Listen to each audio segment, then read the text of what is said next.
Okay, well, hello, and welcome to episode 36 of Bodied the Cloud9 Fancast. Tonight we'll be discussing Cloud9's results at DreamHack Austin, then transition over to League Talk to discuss all the happenings of the MSI pool stage. I'm your host Havokpus, and today I'm joined by... Frozencreek. I'm here. Trey. I'm at the Rycool on Twitter. Everyone is here. Yay. I'm here. I would say my Twitter, but no one would know how to spell it, so it doesn't matter. I don't really care about Twitter. So, so Cloud9 is our League of Legends team, maybe out of MSI, but our other teams were busy bees at the DreamHack Austin event. It was very exciting. CSGO played, and they were in a tough group. They did lose out of groups, but they were in a pretty tough group. They had to go against they had Liquid, Immortals, and G2. So I don't think anyone really thought that they could. They did take a game off of G2 though, so it's not all bad. They were close to getting out of the group. Yeah, they were close. They still seem to kind of be battling some of their inconsistencies.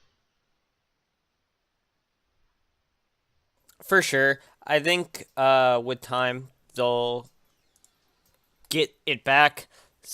Tank top season's coming in. The CSGO that we know and love is coming back, I believe. Yeah, once Skadoodle puts on that tank top, it's gonna be suns out, guns out, and he's gonna be blasting everybody. Pew, pew, pew, pew. From what I saw, I wasn't too impressed with how they played 8 against G2.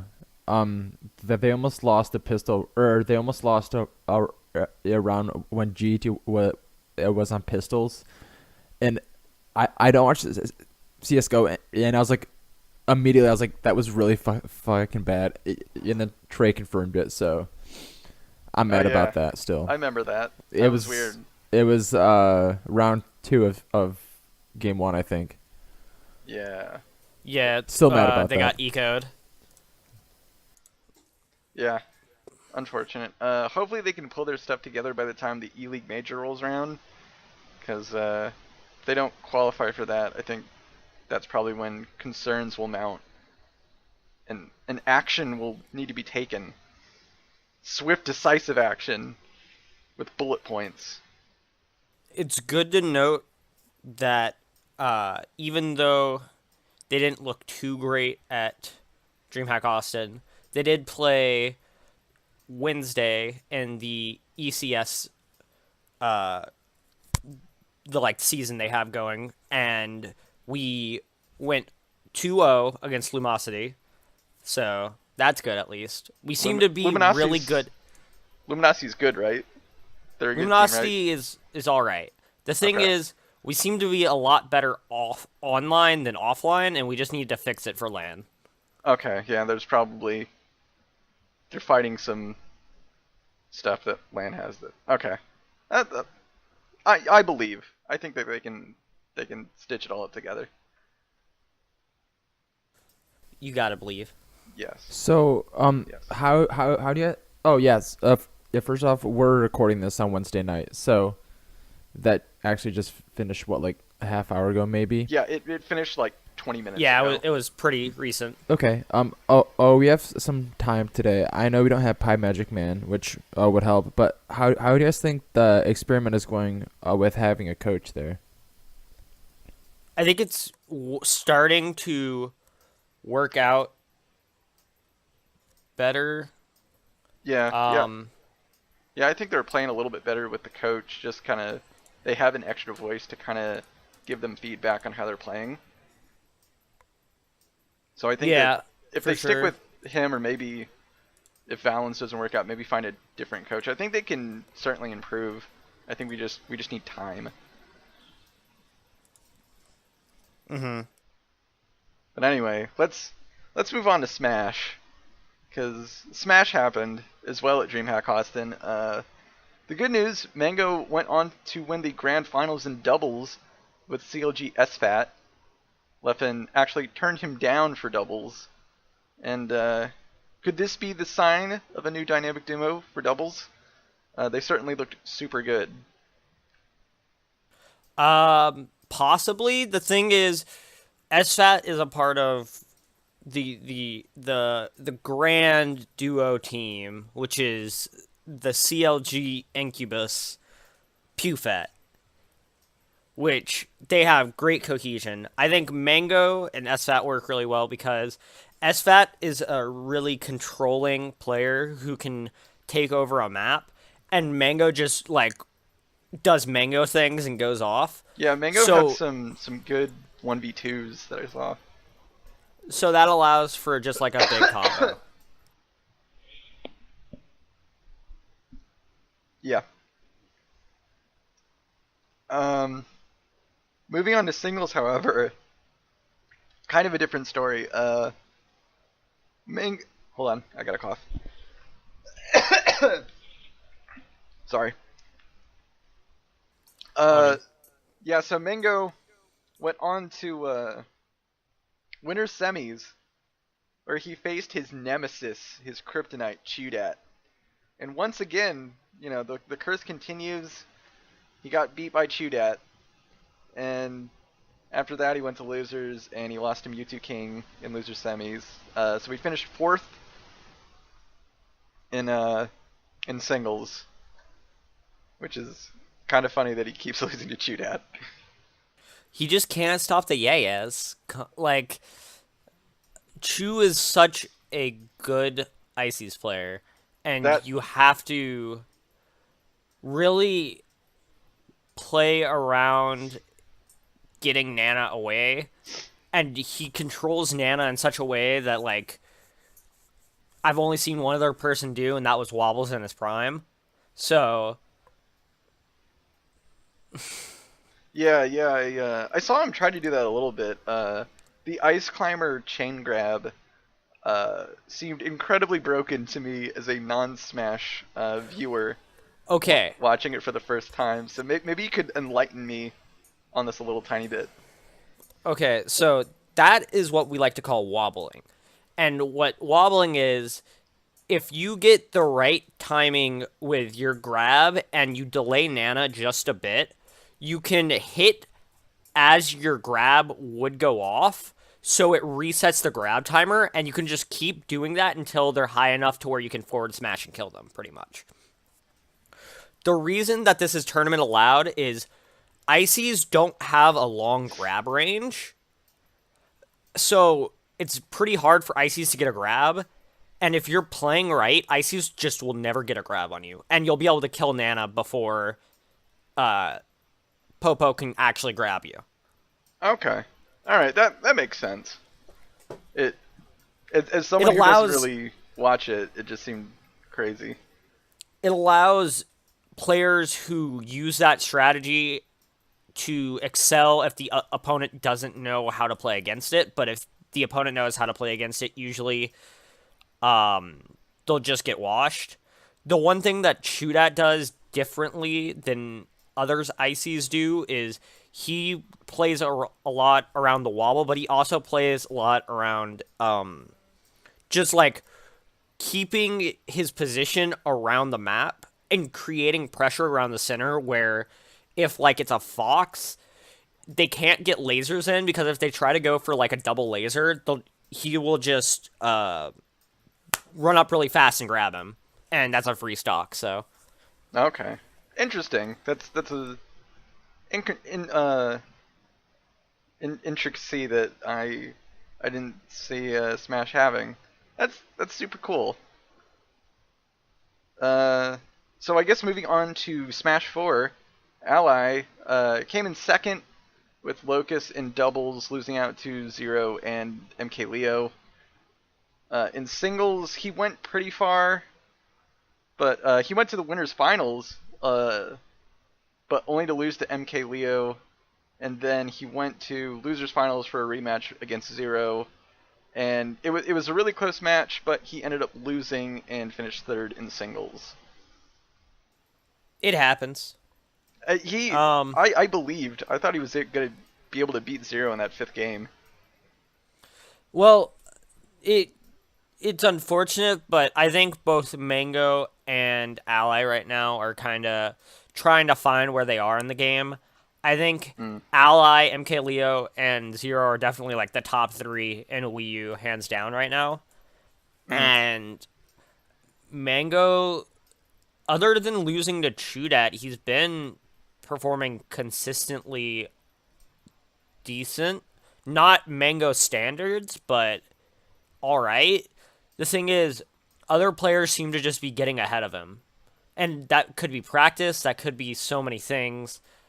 It's just we don't really know. Okay.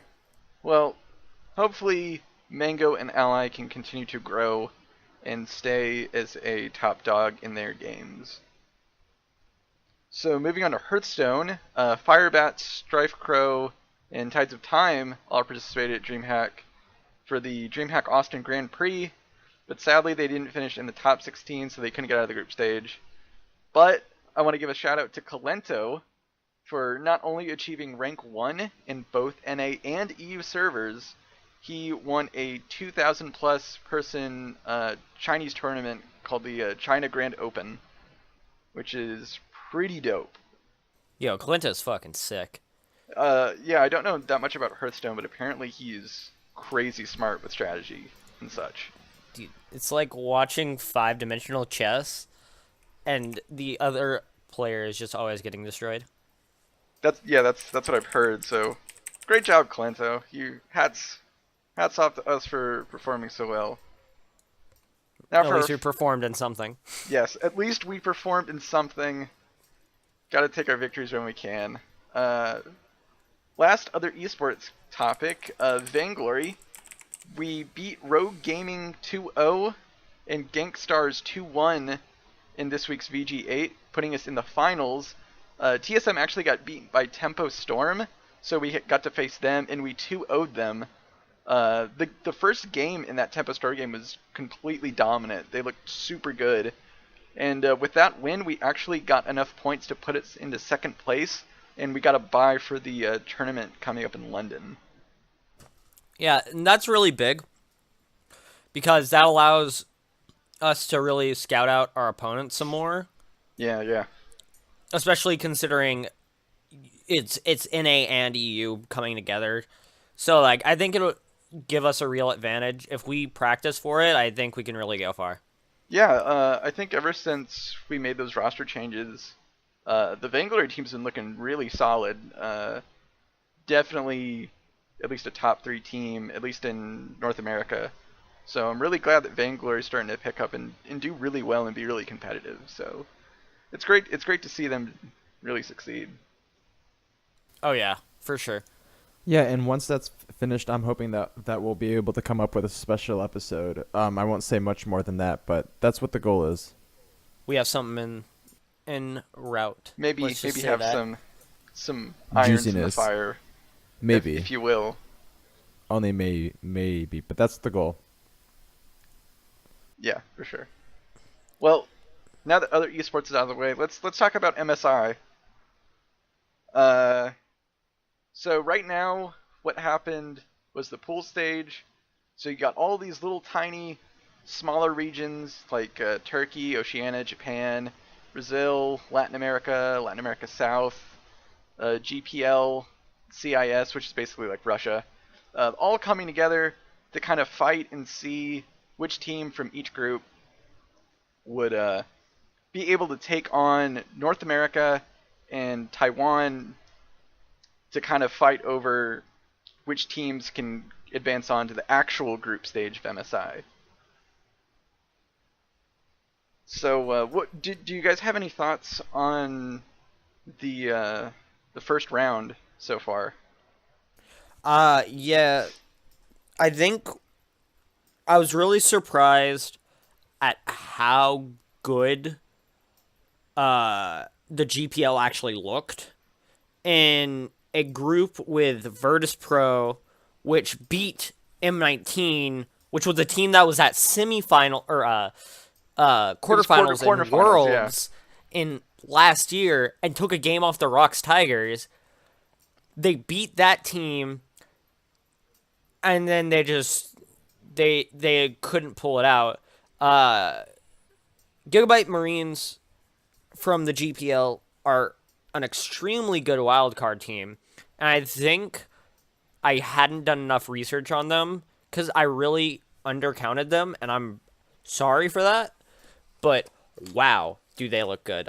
Also, I would like to say Japan looked really good before 15 minutes.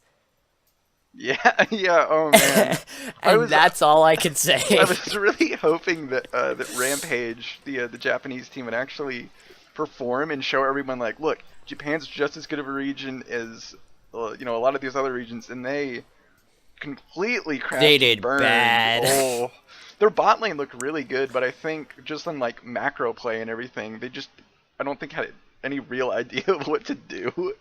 So once the laning phase kind of ended, we're like, well, what do we do now? I don't know. What do we do now? Let's fucking run it down mid. Let's just go mid, okay? And then they lose. But yeah, And that happened about like 6 times, and they yeah, were finally like, oh, well, I guess we're out. yeah, that's really They did win one unfortunate. game. At least they won one. At least they can go home saying like, hey, at least we won one, guys.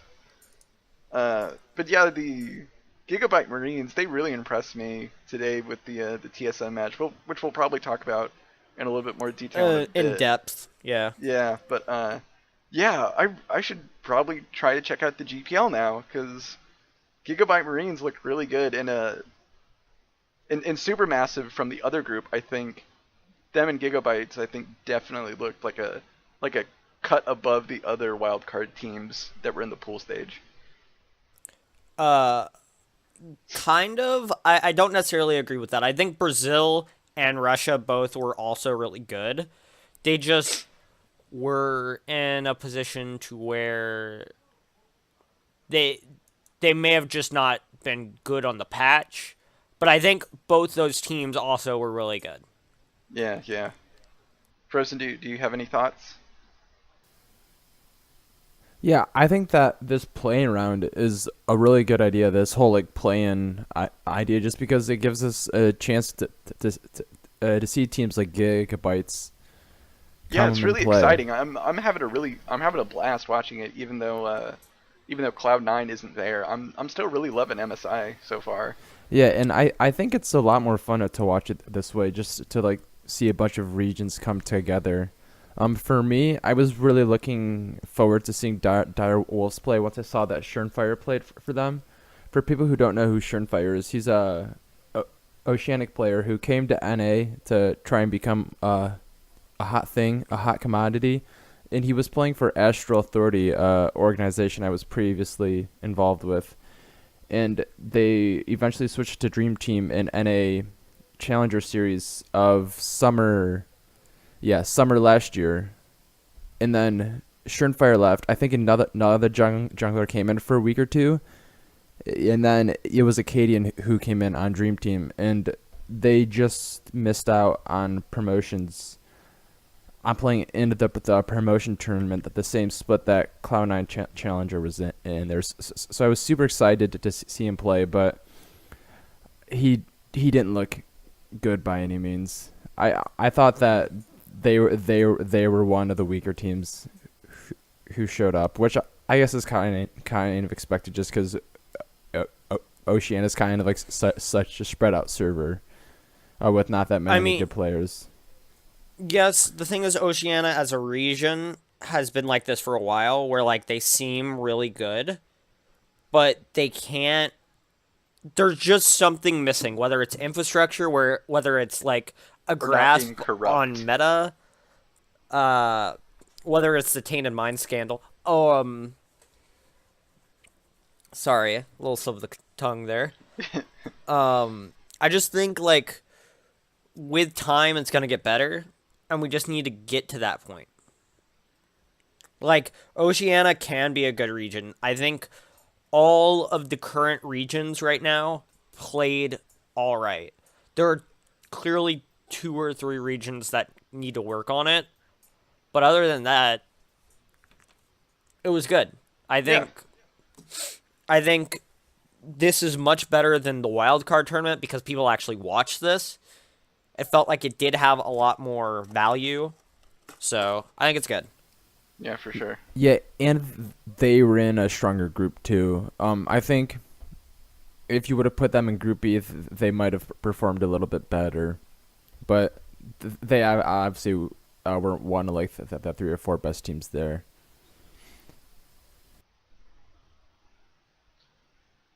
So, should we talk about TSM versus Gigabyte Marines since that did happen today? Yeah, why don't we do that? Yeah, I mean we have lots of time. I mean, this is probably going to be a kind of short episode, but that's all good. Yeah, Yeah, we're due for Oh one. my god. that was certainly a series. Watching The the memes. first game, I watched the first 2 minutes of that game and turned it off. I knew TSM had lost game 1. The Raptor invade made no sense. They lost so much gold within the first 30 seconds of jungle camp spawning. They missed all the raptors. And then Spence Karen died. And at that point, the jungler's so behind that it didn't matter. And Hanser was getting solo killed in the top lane. Everything was just going wrong for TSM in the first game. Yeah. The second game, it was a little bit better, but still the same early game problems where you try to invade and it doesn't work out. Mess them up. Game 3, they got it together. They kind of realized they had stumbled, and they got it together after being down 2-0. They should have lost Game 4. Oh, I completely agree. Game 4 was just the Gigabyte Marines just completely just not knowing. I don't even know. I don't know. Like, how do you make that decision? How do you take the when inhib? you're in that situation... Oh my god. Okay, think about it. I believe they had 2 people down. Yeah, I think that they killed 2 members of TSM and they had just taken the inhibitor. And they wanted to get a little bit more before going to Baron. That They way, had like a TSM tiny had mini less. wave. That way, TSM had less resources to deal with them going to Baron and forcing them to make a split call. The problem is, that's exactly what TSM wants you to do. TSM is a team that once you get into the mid game and the late game is going to outshot call you. If you make a mistake, they're going to get on to you. And Yeah. the problem is, I think the excitement and the unknowingness of the Gigabyte Marines was their downfall. Yeah, I it was think- definitely a hubris thing because it looked like they're like, oh, we're about to beat TSM, you guys, and it's just like, If they get the inhib and go for Baron, they win that game. no, exactly. Like they just need you to be patient for like another 5 minutes, and the game If- would have been theirs. In game 5, if Rumble doesn't get caught out bot side after they get Elder Drag, they win game 5 because TSM doesn't get Baron and they don't get the gold lead back. Did TSM win after another Elder Dragon game? Yes. I missed game 5 thing because I is- was playing tennis. Game 5, TSM got 3 normal Drakes, Gigabyte Marines got 1. TSM got 2 Infernals and a Wind, and Gigabyte Marines only got an Infernal. But Gigabyte Marines got the Elder Dragon and denied it and had like a 1 to 2k gold lead. And then pretty much Rumble and I don't remember It was Fizz. who. Yeah, Rumble and Fizz see Renekton, and they start going on to Renekton. Renekton immediately pops his ult, and they're bot side. Renekton immediately pops his ult and just starts fighting the Rumble. Or, no, he fights the Fizz, and Fizz gets low, and Fizz backs off. But Rumble is still going on the Renekton. So Renekton is able to walk just enough into the bush. Rumble follows. There's 3 people from TSM there. They kill Rumble, immediately go to Baron. Oh my god. And Gigabyte Marines can't contest. They lose the gold lead. They lose like 3 towers. They lose all this pressure, and then they just crumble. Man, what is it with TSM winning at Elder Dragon? That's I think- weird. I think it would have been interesting to see a Gigabyte try and burn down Baron with Elder Drag right there. Yeah, but that ends up being a split second call, and I don't think they expected TSM to respond to Oh, Renekton yeah. getting caught out as well as they did. But they should have had vision there. I don't remember The thing is what was also, going on, but they should have because it was right behind Dragon Pit. Gilliam Marines had a chance to stall because Rumble had TP up during the Baron. Yeah. And they knew that they were doing the Baron, but the Gragas didn't go in because the Renekton started to zone him out. So they essentially just backed off and gave away the Baron and were going to try and wait it out. But the power of an Ezreal with that much damage just melting towers and a Karma that can shield it it overpowered the team comp.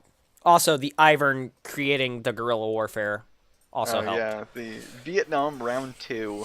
Now we're dead even. It also didn't help that Haunter was like 100 gold and like an item and a half or 2 items ahead of Rumble all game.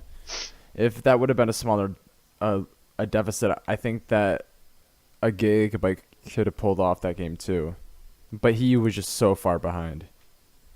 I think that they played so well, and if they do end up winning tomorrow, or not tomorrow, it's No, the next game next is day. Saturday. Tomorrow's Flash Wolves versus Supermassive. I think the next game is Saturday because they give it a day off for the two teams. So if they do end up winning against the loser of Supermassive and Flash Wolves, I think that's justified.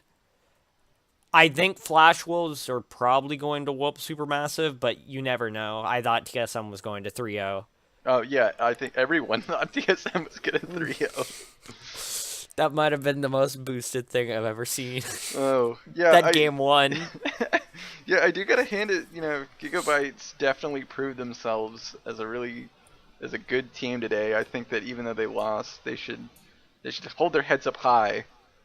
I could definitely see Levi actually like getting recruited and becoming an import in like another region because he looked really good. Just Their individually. mid laner played so good. Like he was able to just destroy and take over the map. Oh If yeah, the Optimus jungler played were- well too. If the jungler were to help play around Optimus, oh my god, just a little bit more and they probably maybe even 3-0. Yeah. I mean, the pressure that Levi was exerting, especially in those first 2 games, he was like a terror on Kha'Zix. It was really solid work. So I just gotta give my hat off to Levi and Gigabyte Marines.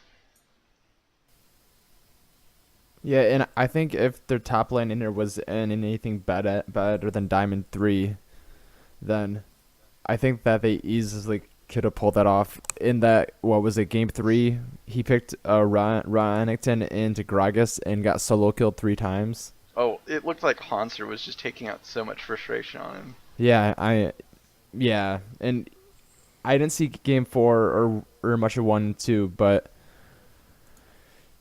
I saw him and he looked almost just trash in all of them, but he obviously played well in games 1 and 2 because that they won them, so he's obviously not as bad as what I saw. But overall, it was super exciting to see them do so well, and even if they do come up short to Flash Wolves, which odds are they probably will, I think that they can go home with their heads held really high. Oh, for sure. And I don't think they should be discouraged. They played extremely well, and they should be proud of themselves. So for tomorrow, since this is recorded on Wednesday, Flash Wolves and Supermassive Gaming are are happening. Do you guys have a prediction for that? I think I'm Flash gonna Wolves will beat them. I'm gonna go last. So Okay. Yeah, I think Flash Wolves will probably beat Supermassive. Uh, like Trey said, things can happen, like we saw today. But yeah, I mean, Flash Wolves has always kind of been like a strong team, so uh, it should be that they beat them fairly easily, but we'll have to see. I think if I was a betting man, which I might be on Saturday, I would bet all my money on Flash Wolves. I think that they're likely a better team, and I think that they've showed that at the Katowice tournament. Oh, what's it called? Yeah, I yeah, am Katowice. yeah. I am Katowice. I am, yeah, uh-huh. That they've showed enough, and they've been such a world player for so long that I don't see them losing. But Massive is a really good team, and I think that they've also played super well up to this point, and I don't think it's impossible for them to win. I just don't think that it's likely. Um. So I'm gonna actually say something different to both of you. Gasp. I think Supermassive, the way that they played, I think they win against the Flash Wolves because of the strategical differences. I think if they do win, it's gonna be like a a long, long series. But I think they win 3-2. And then Flash Wolves just bodies Gigabyte Marines. Okay. I will say that Supermassive did show probably the best macro game out of the pool teams. They looked really good just because they knew how to play around the map and play the map. So they certainly have a ray of hope, I suppose.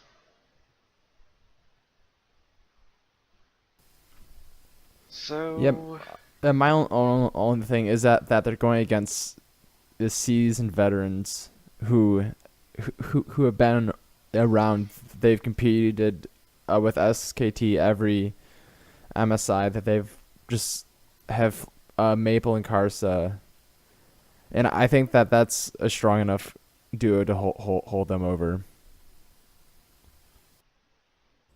yeah, I agree. And I can agree with that. I just think the strategical prowess of Turkey as a region is understated. And I think I may be wrong because TSM may have shown Flash Wolves that like your opponent is no joke no matter who you think they are. But I personally I thought beforehand that Supermassive is a better team than Gigabyte Marines, and I still stand by that, so Yeah, it'll just be interesting to see. yeah. I think if you flipped the matchups, I might have been more inclined to give Supermassive some games. But I think that Flash Wolves is better than TSM, so that's why I'm just in on Flash Wolves. But that's why they play the games, just like they have the elections. Mm-hmm. And I agree with that somewhat, but I'm gonna stick with my prediction because I'm hoping for the upset. Fair enough. Yeah, I think that's something I would totally get behind. So, what happens in this round? So, TSM won today. What happens with them? And what happens for the winner and losers tomorrow and to Gigabyte today? So You want to do get this, Havoc? Yeah, I can do it. Okay. Okay. So, since TSM won, they will be moving on to like the group stage of MSI, like the actual group stage with the China, EU, and Korea. Uh, Whoever wins the Flash Wolves Supermassive game also advances to the group stage, and the losers of the TSM and the Flash Wolves games, they play another match, and the winner of that one moves on to the group stage, and the loser goes home. Okay, so there's 3 teams that move on then. Yeah.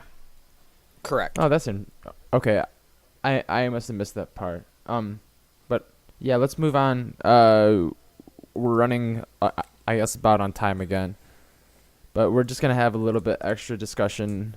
Do you have any questions, Trey, or do you want to just talk about what I pulled up?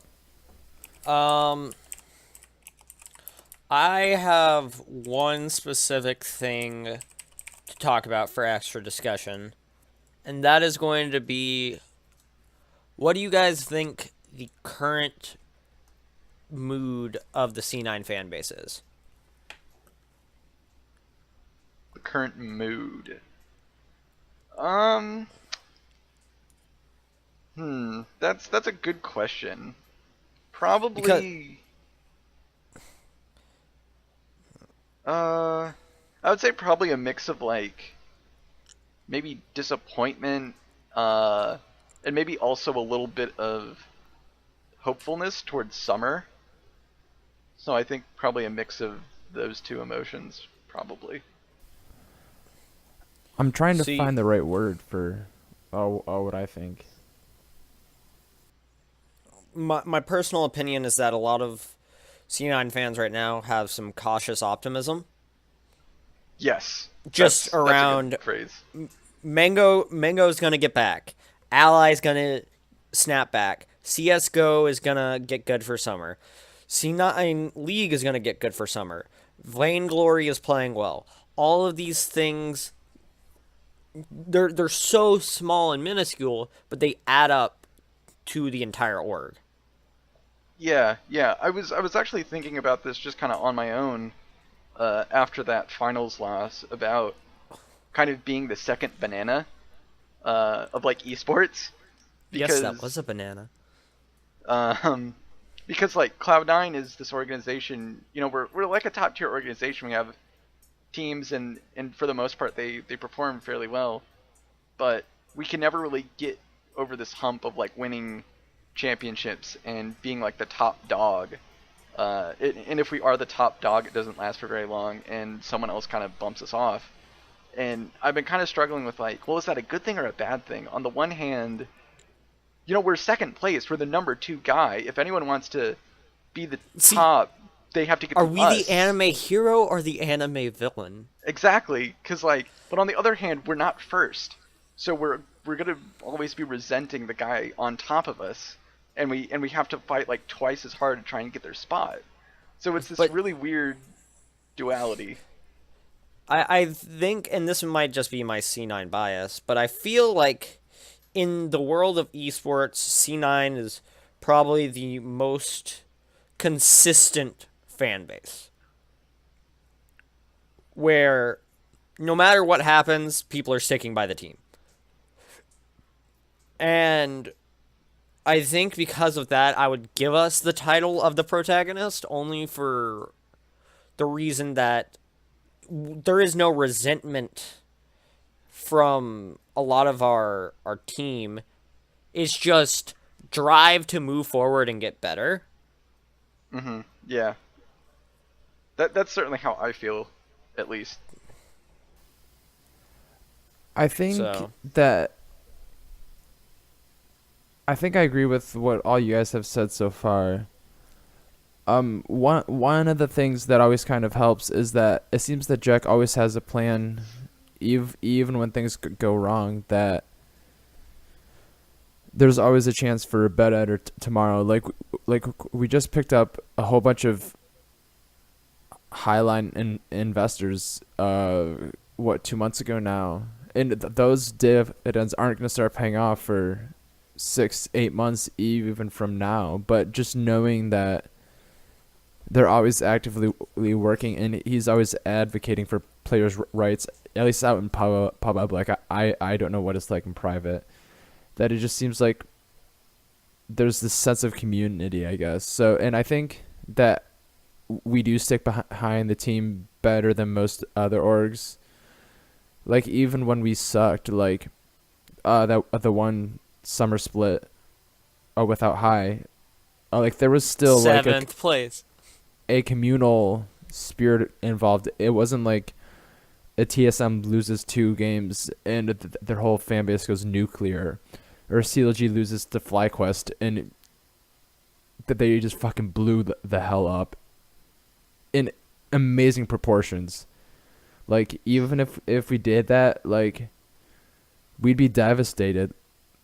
But I think that as a fan base, we've done a good job of bouncing back and always being right there after a day or two of not even like a nuclear explosion like some fan bases do, but just like a couple downer moments. And I think that those first 2 days are important to have as like a recovery, because I know Havoc tweeted something after we lost the first game, and someone tweeted at us and said, take this down, and then I looked at the tweet and I was like, no, like, we just lost, give us a second to grieve. But I'm rambling now, but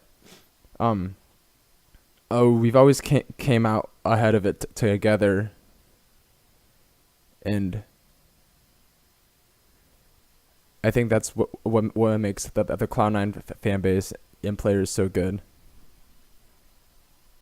Yeah, I think being optimistic is certainly important. I mean, I think that eventually we will have our day, and it will eventually be Cloud9's time in the sun to hoist all these trophies up and to be the king of the hill for once. I think we just have to keep getting at it. Jack certainly he has people in the organization and himself certainly have a plan, like you said, and he's always looking forward, never backwards. He's doing things like the Overwatch League. He signed an H1Z1 team because that game's, or at least that type of game, is getting pretty popular, and he's making all these moves to help the organization and the various teams. So I think we just have to believe, and if we lose, we just got to dust ourselves off, pick ourselves back up, and say, hey guy, you'll get it next time, for sure. Yeah, and while we're talking about cheering on teams and stuff, just one more topic. I have 2 written down here, but they're not time pertinent. So, Havoc made a thing about this earlier, and I rebuttal to it. How do you guys feel about cheering for TSM at MSI? I think it's fine. I mean, there's at the end of the day, they're still representing us as a region, and I think you have to be behind your region.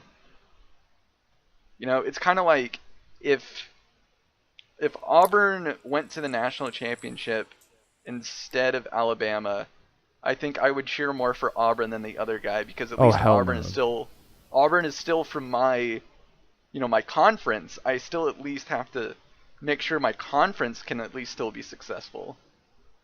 I'm triggered. I'm gonna switch this to another thing because some people get very stingy about football. Football.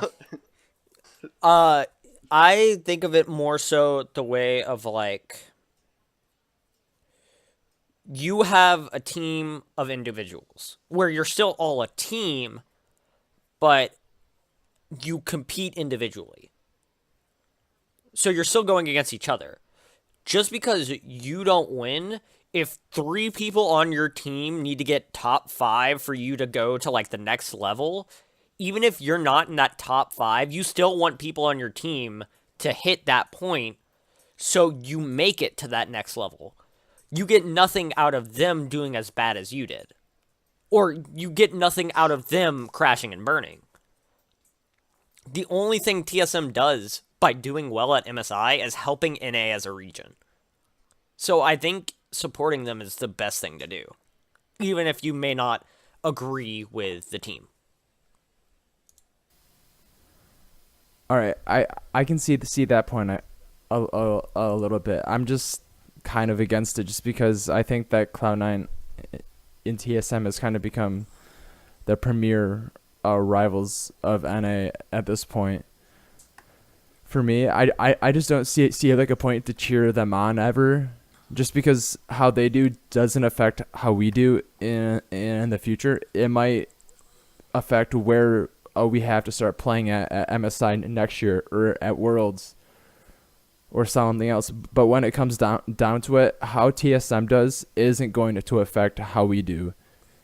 In that cheering for them is just like cheering for something that I dislike and has ruined so many good things for me in just 3 years now at this point of being a Cloud9 fan. And I can't bring myself to cheer for them just based off how their fans act, how they're always winning, and stuff like that. So, Well, I think don't think about it as TSM performing even well then.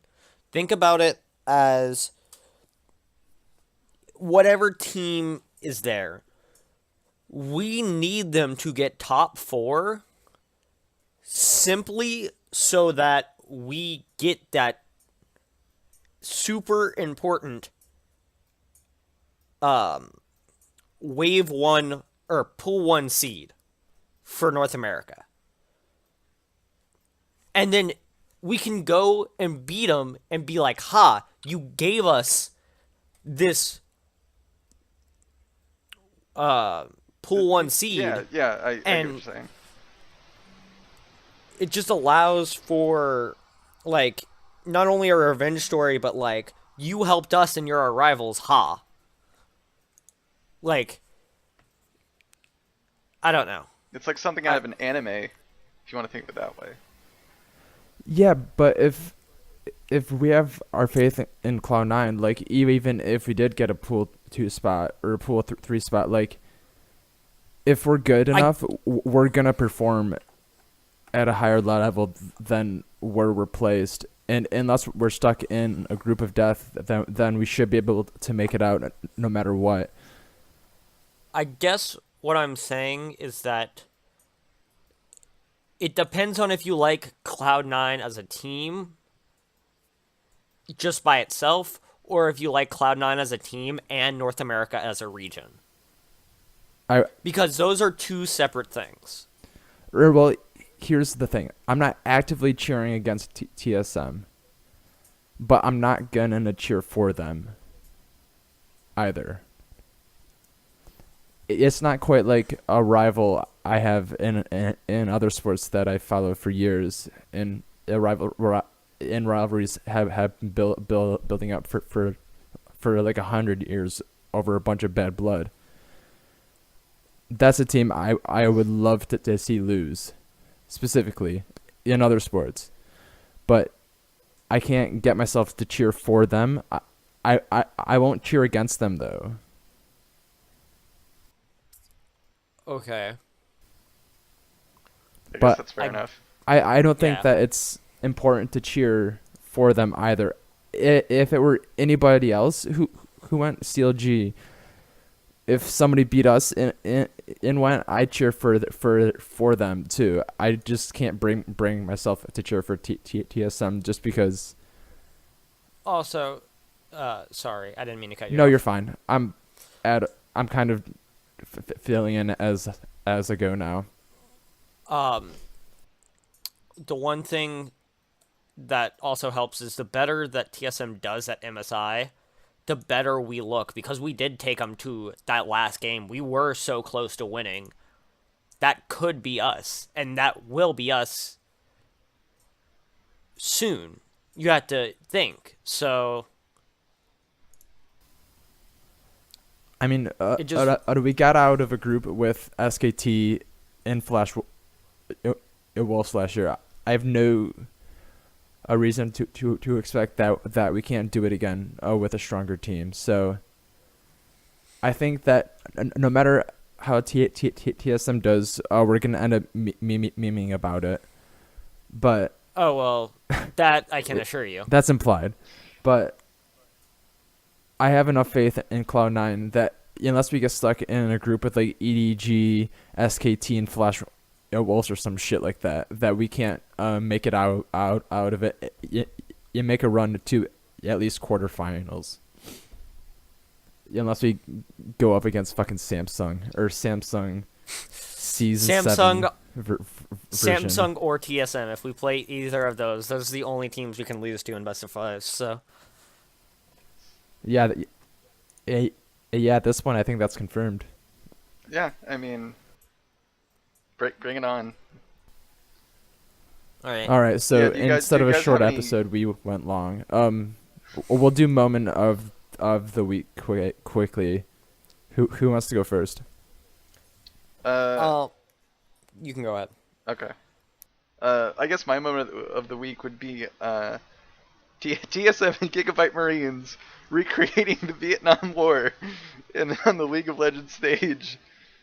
That whole match was just so crazy, and I didn't think I was going to enjoy it, but I did. It was a war of attrition. It was a war of attrition, and I loved every second of it. It was really great to watch. So that's gonna be mine. All right, I can go next. I'm not gonna, I'm not sure if it's a moment of the week or not. But shout out to fucking Blizzard for bamboozling me into playing 10 games of Heroes of the Storm for a Diva skin. I've had Heroes of the Storm since beta, and I've never really played it. So this is literally the most I've ever played. I played 6 of those 10 games today, and I found a hero I really like. It's a Li Ming from Diablo. But other than that, I'm going back to League and Overwatch as soon as I get that Diva skin, most likely.